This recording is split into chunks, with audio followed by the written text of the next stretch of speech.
आज बात करेंगे रूल्स ऑफ मनी का। समझ गए? रूल्स ऑफ मनी होता क्या, समझ गए? कहता है यह कर्म दिलाता है अपार धन संपदा। कहता है कि कर्म ही दिलाता है अपार धन और सफलता, संपदा, सफलता। यह कर्म दिलाता है। आपका जैसा कर्म होगा, जैसा आप कार्य कीजिएगा, उस प्रकार का क्या होगा, आपके जीवन में बदलाव होगा, ग्रोथ होगा। समझ गए? धन का आगमन होगा, संपदा की वृद्धि होगा। समझ गए?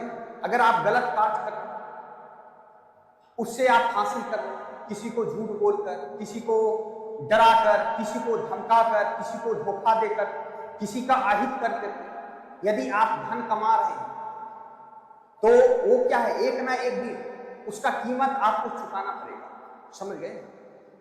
और आपको यह चीज बता देते हैं कि धन एक प्रकार का क्या है, ऊर्जा है। यदि आप अपने मेहनत से, अपने लगन से, अपने बुद्धि से, सही मार्ग से यदि आप पैसा कमाते हैं और उसका सदुपयोग करते हैं, किसी का मदद करते हैं, उसका सही उपयोग करते हैं, सही कार्य में लगाते हैं, तो क्या होगा, धन का सृजन होगा। जितना आप सही उपयोग कीजिएगा, उसका क्या होगा, धन का सृजन होगा, वृद्धि होगा। लेकिन आप पैसा तो कमा रहे हैं, आपके पास पैसा तो आ रहा है, लेकिन उसका उपयोग क्या कर रहे हैं, गलत कार्य में लगा रहे हैं, जिसका हमारे जीवन से कोई लेना देना नहीं। समझ गए? अनाप शनाप खर्च करना, बिना सोचे समझे खर्च कर देना, इन्वेस्टमेंट का ज्ञान ना होना, बचत नहीं करना। समझ गए? और उधारी का जीवन जीना, यानी कि कमा रहे हैं लोग, क्या है आज के डेट में, कमा रहा है 10 रुपया, लेकिन खर्च करेगा उससे ज्यादा, तो क्या है, उसको कर्ज लेना पड़ जाता है, और वो क्या है, कर्ज के चक्र में फंस जाता है। और कर्ज के चक्र में जब फंसता है इंसान, तो फंसते चला जाता है। फिर वो अपने जीवन में क्या है, संपत्ति का निर्माण नहीं कर पाता। आपको कई देखे होंगे, अपने घर के आसपास देखे होंगे, अपने घर में भी देखे होंगे कि हमारे पिताजी जो है किस प्रकार हमारे घर का जो है ना आर्थिक स्थिति को बनाए रखते हैं, संतुलन बनाए रखते हैं। समझ गए? तो आप लोग जो भी मेहनत कर रहे हैं किसी भी फील्ड में, लोग आज क्या है, अलग अलग फील्ड में कार्य कर रहे हैं। कोई बिजनेस कर रहा है, तो कोई जॉब कर रहा है, कोई किसी को शिक्षा दे रहा है। समझ गए?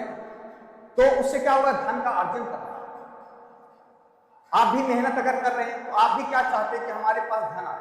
धन कब आएगा, जब आप सही कार्य को कीजिएगा और सही उसका उपयोग कीजिएगा और सही इन्वेस्टमेंट कीजिएगा, तभी जो है ना धन का जो है ना आप निर्माण कर सकते हैं, आप उपयोग कर सकते हैं और अपनी संपत्ति को बढ़ा सकते हैं और अपने विपत्ति के समय में जो है धन का उपयोग कर सकते हैं। विपत्ति में धन ही जो है ना सबसे बड़ा काम आता है। विपत्ति में लोग दोस्त नहीं आता था। अगर आप धन को कमा रहे हैं, उसका अगर 10% भी आप जमा करके रखे हैं बैंक में, समझ गए ना, उसका अगर मुसीबत में, विपत्ति में, चाहे वो बीमारी के माध्यम से या कर्ज के माध्यम से या कोई कार्य स्टार्ट करना हो, उस धन का उपयोग कर सकते हैं। किसी से कर्ज आपको नहीं लेना पड़ेगा। अगर आप किसी से कर्ज लेते हैं तो आपको इंटरेस्ट पर उसका पे करना पड़ेगा, और इंटरेस्ट पे करना समझ इंसान को कितना मुसीबत खड़ा हो जाता है उसके जीवन में। तो इस चीज को ध्यान रखिएगा। तो धन कब आएगा आपके पास, अपार धन, अपार संपदा कब आपको मिलेगा, जब आप सही कार्य कीजिएगा, सही मार्ग को चुनिएगा, लोगों में को जो है ना सही व्यवहार कीजिएगा और अपने जवाबदेही को समझिएगा, उसको पूरा कीजिएगा, तभी आप जो है ना अपने जीवन में अपार धन, अपार सफलता, अपार संपदा प्राप्त कर सकते हैं।